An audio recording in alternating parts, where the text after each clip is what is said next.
عظمت کے تقاضے میں آپ کو بلایا ہوں، بلا تشبیہ و بلا تمثیل، ذہنوں کو قریب کرنے کے لیے کہہ رہا ہوں، آپ سے میں محبت کرتا ہوں، بلایا میں اپنی جگہ پر، اپنے گھر پر، قاصد بھی بھیجا، سواری بھی بھیجا، آپ آئے میرے گھر، مجھے پتا چلا میں جس مہمان کو اور جس محبوب کو بلایا ہوں آیا ہوں، اب اور اعلیٰ محبت کا تقاضا یہ ہے میں اپنے گھر کے صوفے میں بیٹھ کر انتظار نہ کروں، دروازے سے نکل کر کے تمہارا استقبال کروں، نکل کر میں تمہارا استقبال کروں، یہ اعلیٰ درجے کی عظمت ہوا کرتی ہے، بلا تشبیہ بلا تمثیل۔ میرے مصطفیٰ رب ذوالجلال کے قرب میں جا رہے تھے، بلایا گیا قاصد بھیج کر، بلایا گیا سواری پر بٹھا کر، لیکن جب اس جگہ پر پہنچے جس جگہ کا نام ہی نہیں ہے تو رب تبارک و تعالیٰ نے ارشاد فرمایا قف یا محمد ان ربک یصلی، اے محبوب رک جائیں آپ کا رب خود قریب آ رہا ہے۔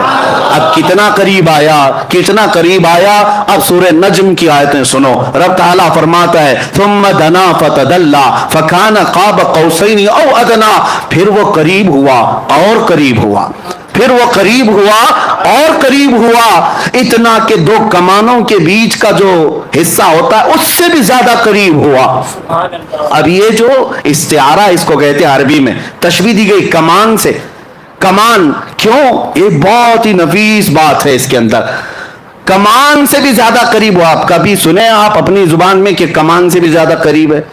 قاب قوسین، یہ قرآن پاک سورہ نجم میں قوسین کہتے ہیں، تیر کمان تو دیکھا ہوگا نا، ہاں کمان جو ہے وہ اس طرح سے گول، ہاف دائرہ، ہاف سرکل، یہ جو کمان ہے اس سے تشبیہ کیوں دی گئی؟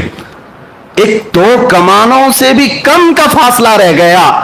اصل میں لوگ یہ سمجھتے ہوں گے یہ جو تیر کمان ہے یہ نہیں ہے، عربوں کی ایک کہاوت ہے یہ، کیونکہ قرآن عربی میں نازل ہوا عربوں کو چیلنج کرتے ہوئے، ان کے ہاں جو محاورے چلتے تھے وہ کیا ہے پتہ ہے؟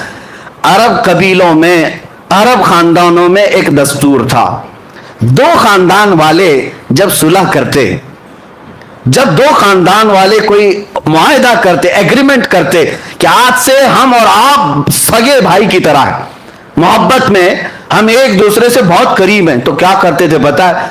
ایک خاندان کا لیڈر دوسرے خاندان کا لیڈر دونوں میدان میں آتے اور دونوں کے ہاتھ میں کمان ہوتے تھے، توجہ سے سنیں، دونوں کے ہاتھوں میں کمان ہوتے اور تیر بھی ہوتے، دونوں محبت کا ایگریمنٹ کر رہے ہیں، دونوں دو خاندانوں میں جب صلح ہوتی اور محبت کا معاہدہ ہوتا تو یہ کرتے، دونوں کمان لے کر کے میدان میں آتے۔ اب کیا کرتے؟ اس قبیلے والا اپنا کمان اس کو دیتا، اس کا کمان خود لیتا، بدل ہوتے، عدل بدل، یہ اس قبیلے کی کمان لیتا اور وہ اس قبیلے کی کمان لیتا۔ اب کیا کرتے؟ سنیے عربوں کی محبت کے قصے، دونوں قبیلے والے تیر چلاتے اپنے اپنے کمانوں سے، تیر چلاتے اور جب تیر جا کر گرتا تو دونوں خاندانوں والے نعرہ کیا لگاتے پتہ ہے؟ کہ تمہارا چلایا ہوا تیر ہمارا ہے، ہمارا چلایا ہوا تیر تمہارا ہے۔ یہ محبت کے لیے یہ طریقہ ہوتا تھا، قوسین اس کو کہتے، دو کمانوں کو، کہ جب بہت زیادہ قریب ہو جائیں تو میرا تیر تم چلاؤ، تمہارا تیر میں چلاؤں، لیکن بات یہ ہوگی سب میں کہ میرا چلایا ہوا تمہارا سمجھا جائے گا، تمہارا چلایا ہوا میرا سمجھا جائے گا۔ یہ عربوں میں قریب ہونے کو مثال دی جاتی، بلا تشبیہ و بلا تمثیل، رب ذوالجلال نے قریب بلا کر کے یہ ارشاد فرمایا، وہ عربوں میں قوسین بدل کر کے قریب ہونے کی بات کرتے ہیں، میرا محبوب تو اس سے بھی زیادہ قریب ہوا۔ اور اسی کو اعلیٰ حضرت اپنے قصیدے میں فرماتے ہیں، میں تو مالک ہی کہوں گا کہ ہو مالک کے حبیب، میں تو مالک ہی کہوں گا کہ ہو مالک کے حبیب، یعنی محبوب و محب میں نہیں میرا تیرا، محبوب و محب میں نہیں میرا تیرا، جو کام خدا کا ہے وہ کام میرے رسول کا ہے۔ اور قرآن میں بھی ہے جو رسول نے فرمایا، اللہ فرماتا ہے یہ میرا کام ہے، تو یہ قرب کے لیے کہا گیا، اتنا قریب میرے آقا تشریف لے گئے۔ اب میں آپ کو بتاتا ہوں اس کے بعد کیا ہوا، اس کے بعد کیا ہوا، وہاں پر رب ذوالجلال کو محبوب رب نے، حضور پاک صلی اللہ تعالیٰ علیہ وسلم نے اپنے ظاہری آنکھوں سے دیکھا، صرف تجلی کو نہیں پوری ذات الہی کو دیکھا۔ اب یہاں پر جو اعتراض ہے قرآن پاک میں لا تدرکہ الابصار، اس کو کوئی آنکھ دیکھ نہیں سکتی، اس کو کوئی آنکھ دیکھ نہیں سکتی. یہ آیت پڑھ کر کے بعض لوگ یہ کہتے ہیں یہ ہو ہی نہیں سکتا, حضور کیسے دیکھ سکتے ہیں؟ لیکن میں ان سے کہتا ہوں اس آیت میں اللہ نے یہ نہیں فرمایا کہ میں عطا کروں تو بھی نہیں دیکھ سکتا, یہ تو نہیں فرمایا. کوئی آنکھ نہیں دیکھ سکتی یقین ہے, لیکن وہ خود کسی کو طاقت دے دے تو ممکن ہے, ممکن ہے. مولا کریم, اب میں آپ کو اسی بحث کی طرف لے جاؤں گا. پہلے اس معراج کے واقعے کو کمپلیٹ کرتے ہیں, کیونکہ یہ ہمارا دستور ہے. پورا آپ سن لیں. قریب اتنا ہوئے, اب اس کے بعد کتنی دیر رہے, کیا باتیں ہوئی, یہ محبوب و محب کے راز ہیں. فَأَوْحَى إِلَىٰ عَبْدِهِ مَا أَوْحَى. قرآن میں یہ ہے کہ اللہ نے اپنے حبیب پر وحی کی جو وحی کی, خود رب تعالیٰ نہیں بتایا. قرآن میں ہر چیز بتائی گئی ہے, لیکن وہاں اپنے حبیب کو کیا باتیں کی اللہ فرماتا ہے فَأَوْحَى إِلَىٰ عَبْدِهِ مَا أَوْحَى. اپنے بندے خاص سے جو باتیں کرنی تھی کر لیا, رب ہو گئی باتیں. اب اس کے بعد رسول پاک صلی اللہ علیہ وسلم ارشاد فرماتے اللہ عز و جل نے اپنے دست قدرت کو میرے سینے پر رکھا, جس کی ٹھنڈک میں نے اپنے دل میں محسوس کی, اور اس کے بعد میں نے زمین و آسمان کی ہر چھپی ہوئی چیز کو دیکھ لیا, ہر شے میرے سامنے عیاں ہو گئی. پھر اعلیٰ حضرت اسی کو فرماتے یا رسول اللہ, سر عرش پر ہے تیری گزر, در فرش پر ہے تیری نظر, ملکوت و ملک میں نہیں کوئی شے وہ جو تجھ پہ عیاں نہیں, اور کوئی غیب کیا تم سے نہاں ہو بھلا, جب نہ خدا ہی چھپا. سب سے اعلیٰ دنیا میں کوئی چیز آپ کو لگتی ہو تو آپ اپنے اپنے حساب سے عقل سے سوچتے ہوں گے آسمان سب سے بلند ہے فلاں اس سے, لیکن پوری کائنات کو بنانے والا رب العالمین ہے. اس رب العالمین کو جب رسول پاک نے اپنی آنکھوں سے دیکھ لیا, خدا دیکھ لیا, تو پھر خدائی کیا رہ گئی؟ خدا کو دیکھ لیا تو پھر خدائی کوئی چیز باقی نہ رہی, سب دیکھ لیا میرے آقا صلی اللہ علیہ وسلم نے. اب رب العالمین کے جلوے خاص سے جب آنا تھا تب واپس ہوئے, اور کتنے سال تھے, کب آئے, یہ نوری سفر ہے, اس میں کوئی بتا نہیں سکتا. واپس جب میرے آقا صلی اللہ تعالیٰ علیہ وسلم تشریف لائے تو آپ کو پتا ہے چھٹے آسمان پر حضرت موسیٰ علیہ السلام سے ملاقات ہوئی. اب یہاں پر بھی دیکھیں مہمان کے تقاضے کیا کیا ہوتے ہیں. پھر میں آتا ہوں ہماری زندگیوں کے معاملہ, پھر میں یہی کہوں گا بلا تشبیہ و بلا تمثیل, آپ سے محبت کرتا ہوں, بلانا چاہتا ہوں, قاصد بھیجا, سواری بھیجا, آپ آئے, گھر سے نکل کر کے میں آیا, استقبال کیا, آپ آ بھی گئے, بیٹھ بھی گئے, محبت کی باتیں بھی ہوئی, جانے لگے. محبت کا ایک اور عظیم اخلاقی اعتبار سے عظمت کی ایک نشانی یہ بھی ہے کہ جب محبوب جا رہا ہو تو خالی ہاتھ نہ جائے, مہمان جا رہا ہو تو خالی ہاتھ نہ جائے. محبوب آئے ہو عرش تک, محبوب آئے ہو معراج میں, جا رہے ہو تو تحفہ لے کر جاؤ. تحفہ, اب تحفہ کیا دینا چاہیے؟ میں تو یہی محسوس کروں گا بلا تشبیہ و بلا تمثیل, میں آپ کے مزاج کو دیکھ کر تحفہ دیتا ہوں. آپ آئے ہیں, آپ عطر پسند کرتے ہیں, عطر لے کے جائیے.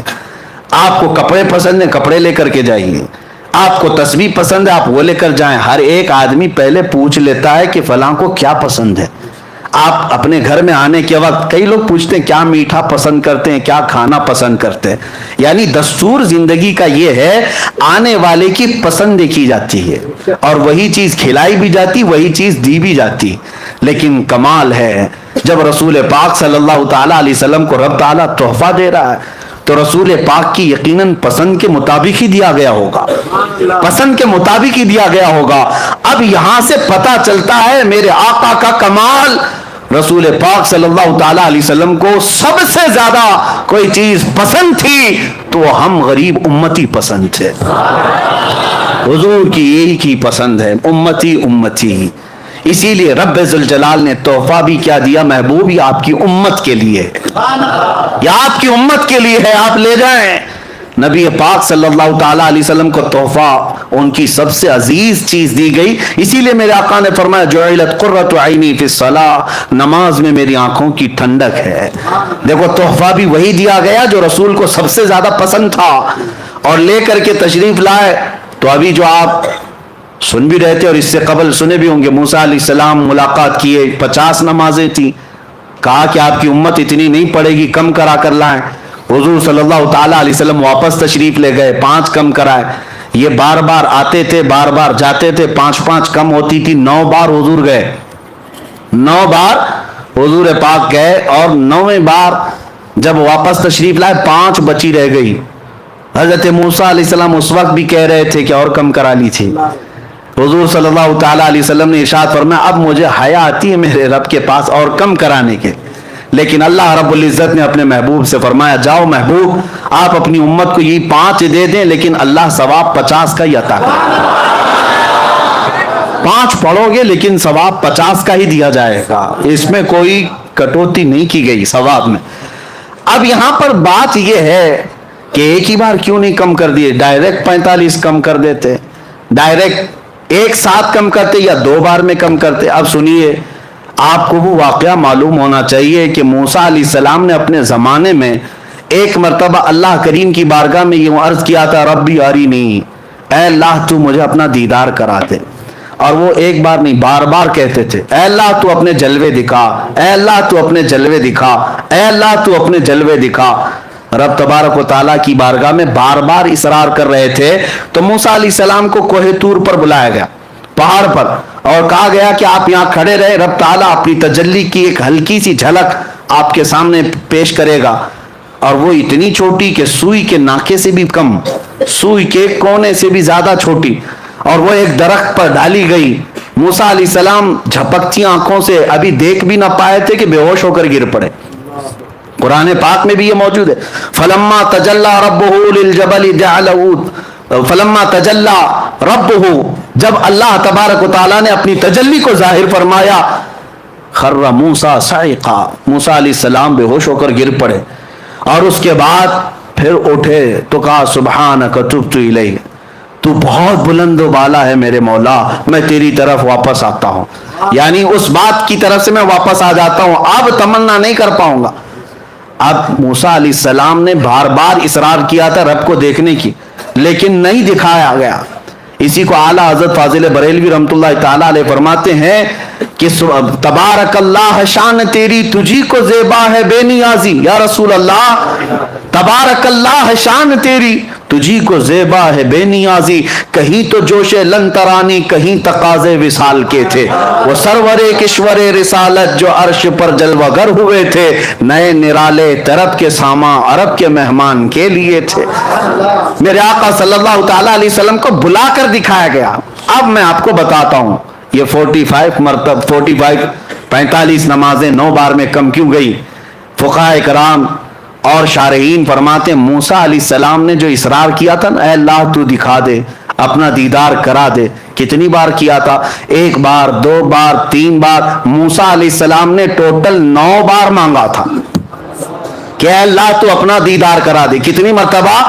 9 بار۔ اور اللہ کا ایک وعدہ ہے کہ اللہ اپنے نبیوں کی دعا کو رد نہیں کرتا، اور اگر فوراً نہیں قبول کی گئی تو تھوڑی دیر کے بعد قبول کی جائے گی، ابھی نہیں تو بعد میں۔ موسیٰ علیہ السلام نے 9 بار کہا تھا کہ مولا تو اپنا دیدار کرا دے، اپنا دیدار کرا دے، اپنا دیدار کرا دے۔ ان کی ہر دعا کو اللہ نے محفوظ کر رکھا تھا، ہر دعا کو اللہ نے محفوظ کر رکھا تھا۔ اے موسیٰ وہ وقت بھی آئے گا جب تجھے جلوے دکھائے جائیں گے، لیکن جب وہ وقت آیا معراج کا، اب رب تبارک و تعالیٰ اپنے حبیب کو جب بھیجا زیارت کے بعد، 6 آسمان پر موسیٰ علیہ السلام سے ملاقات ہوئی تو رب کا یہی حکم تھا موسیٰ تم بظاہر اپنی آنکھوں سے ڈائریکٹ تو نہیں دیکھ سکتے تھے، اپنے حبیب کی آنکھوں میں اب میرے جلوے دیکھو۔ حبیب میری زیارت کیے آ رہا ہے، نظارے اپنی آنکھوں میں لیے آ رہا ہے۔ موسیٰ تم ڈائریکٹ تو نہیں دیکھ سکتے تھے، حبیب کی آنکھوں سے اپنے مولا کا دیدار کرو۔ ہم وسیلے والے اسی لیے ہیں میرے عزیزوں، اگر اعلیٰ حضرت کو پڑھو کہتے ہیں بخدا خدا کا یہی ہے در، بخدا خدا کا یہی ہے در نہیں اور کوئی مفر مخر، جو وہاں سے ہو یہی آکے ہو، جو یہاں نہیں تو وہاں نہیں، ہاں جو یہاں نہیں تو۔ اعلیٰ حضرت نے سچ فرمایا، حضور کے پاس جاؤ تبھی دروازے کھلیں گے، یہی دروازہ رحمت ہے جو رب تک تمہیں پہنچانے والا ہے، اور شارٹ کٹ بھاگنے کی کوشش کرو گے تو کٹی پتنگ نہ جانے کہاں گر جاؤ گے، نہ جانے کہاں گر جاؤ گے۔ اور ہم نے دیکھا ہے جن کی ڈور کٹی ہوئی ہے آج وہ بیچارے کسی کی دھوتی میں کسی کی ساڑی میں ہے۔ ہاں دیکھیں آج پتہ نہیں اس کو بھی راضی کرنا اس کو بھی راضی کرنا ہے، اور سب کو راضی کرتے کرتے ایسی حالت ہو گئی دھوبی کا کتا، نہ گھر کا نہ گھاٹ کا، نہ ادھر کے رہے نہ ادھر کے رہے، نہ خدا ہی ملا نہ وصال صنم۔ ہاں بیچ میں بات آ گئی، میں عرض کر رہا ہوں میرے عزیزو، یاد رکھو راضی کرنا ہو اپنے حبیب کو راضی کرو، راضی کرو۔ وہ مولا تمہارے ایک سجدے سے راضی ہوتا ہے، وہ ایک سجدہ جسے تو گراں سمجھتا ہے 1000 سجدوں سے دیتا ہے آدمی کو نجات۔ اقبال نے سچ کہا تھا، ایک سجدہ دل کے ساتھ میرے مولا کی بارگاہ میں کر لو، ہر جگہ مولا جھکنے سے محفوظ رکھے گا، ہر جگہ تمہارے سر کو محفوظ رکھے گا۔ ابھی ابھی آپ نے سنا ہوگا دھرم سنسد کے نام پر کچھ پاکھنڈی مولوی، آپ پہلے پاکھنڈی پجاری ہوتے تھے اور پاکھنڈی مولوی بھی ہیں، وہ غدار ہیں جماعت کے، داڑیاں بھی ہیں ٹوپیاں بھی ہیں اور بڑے نامچین نام رکھتے ہیں اور پورے ہندوستان کی نمائندگی کرنے کی بات کرتے ہیں۔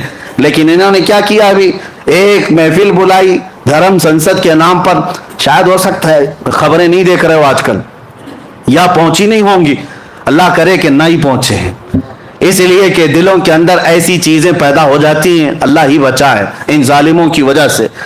یہ جماعت دیوبند کے بڑے قائدین علماء کی بات کر رہا ہوں جن کے پیچھے پوری پوری جماعت چلتی ہے، اور در سنسد بلا کر پنڈت بھی ہیں، سکھ بھی ہیں، جین بھی ہیں، بلایا تو بلایا، ہمیں اس سے کیا ہے، جس کو بلانا ہے سب کو بلاؤ۔ لیکن بیٹھے بیٹھے مولوی صاحب کہنے لگے اللہ بھی ایک ہی ہے، اوم بھی ایک ہی ہے، جو اللہ کہے گا وہ بھی ٹھیک ہے، اوم کہے گا وہ بھی ٹھیک ہے، سب ایک ہی ہے۔ یہی میں کہتا ہوں کہ کچھ کو راضی کرنے کے لیے انہوں نے کیا تو سٹیج پر کہ یہ بھی راضی ہو جائیں، حکومت پر بیٹھے ہوئے کتے تھوڑے سے ہمیں بھی ٹکڑے ڈال دیں، اسی لیے تو کیا، لیکن ہوا کیا، وہیں سے چھوڑ کر کے سارے چلے گئے اور کہا مولوی صاحب تمہارے قصے ہم نہیں سنیں گے۔ اللہ کی پناہ، تم ان کو راضی کرنے کے لیے کہاں سے کہاں گر پڑے، کہاں سے کہاں گر پڑے، نہ ادھر کے رہے نہ ادھر کے رہے۔ اسی لیے 100 سال پہلے میرے اعلیٰ حضرت نے سمجھایا تھا، ہاں اے لوگوں بیدار رہو، آنکھ سے کاجل صاف چرا لیں یہاں وہ چور بلا کے ہیں، تیری گٹھری تاکی ہے اور تو نے نیند نکالی ہے، سونا جنگل رات اندھیری چھائی بدلی کالی ہے، سونے والوں جاگتے رہیو چوروں کی، ہاں یہ وہی چور ہیں، یہ وہی چور ہیں۔ آنکھ سے کاجل صاف چرا لیں کیا مطلب ہے، کاجل کوئی چراتا ہے، کاجل کوئی چراتا ہے؟ پولیس اسٹیشن میں جا کر پوچھو کیا آپ کے پاس اب تک کوئی ایسا کیس رجسٹر ہوا کہ کوئی چور جو ہے کسی کا کاجل چرا کے گیا ہو؟ شاید کوئی تھانے دار کہے گا کہ نہیں ایسا تو کوئی کیس نہیں آیا، لیکن یہاں آتا ہے کیس۔ اعلیٰ حضرت فرماتے نہیں ہے کاجل چراتے ہیں، اعلیٰ حضرت نے استعارہ لیا، آنکھ سے کاجل صاف چرا لیں، اس کا مطلب یہ ہے مومن کی آنکھ کا کاجل عشق مصطفیٰ ہوا کرتا ہے۔ یہ سرمے کی بوتل کاجل کی ڈبیا نہیں مراد ہے، ہر مومن کی آنکھ کا کاجل، آنکھ کا سرما میرے مصطفیٰ کا عشق ہے، اور وہ تمہاری آنکھوں میں لگا ہوا ہے، اور اس کاجل کو چرانے والے چور گلی گلی گٹھری لے کر گھومتے ہیں اور آتے اللہ رسول کی باتیں، اللہ رسول کی باتیں کہاں لے جا کر کے چھوڑ رہے ہو۔ اسی لیے میرے عزیزوں، ہمارے بزرگوں نے ایک بہت اچھی بات سنائی تھی کہ بگولا جو ہے بہت سفید رہتا ہے، بڑا خوبصورت دکھتا ہے۔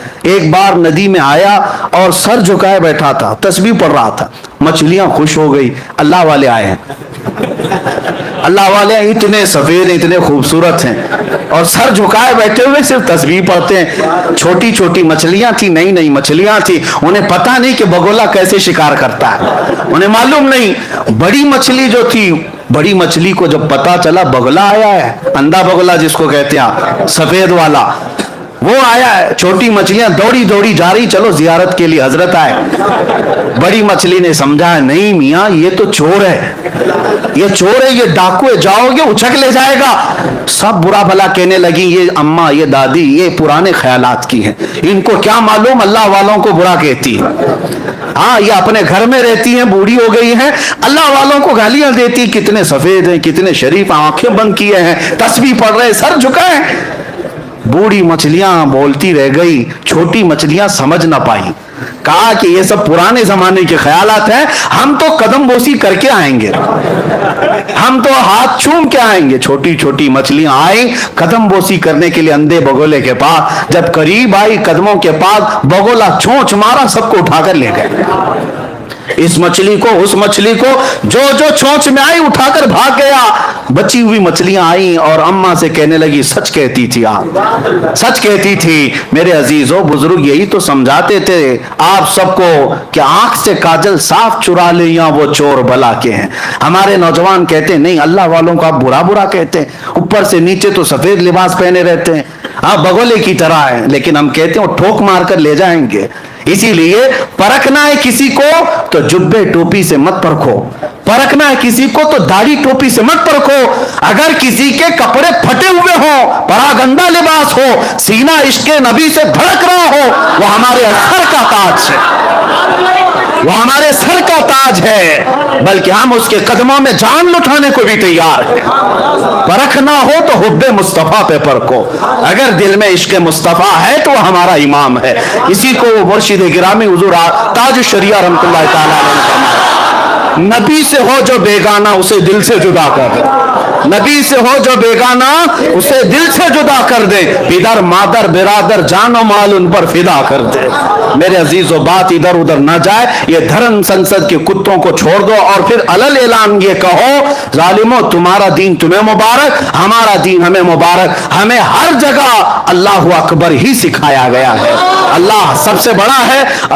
ان ظالموں کو اتنا بھی نہیں پتا, اوم اور اللہ کو ملانے کے لیے بیٹھ گئے.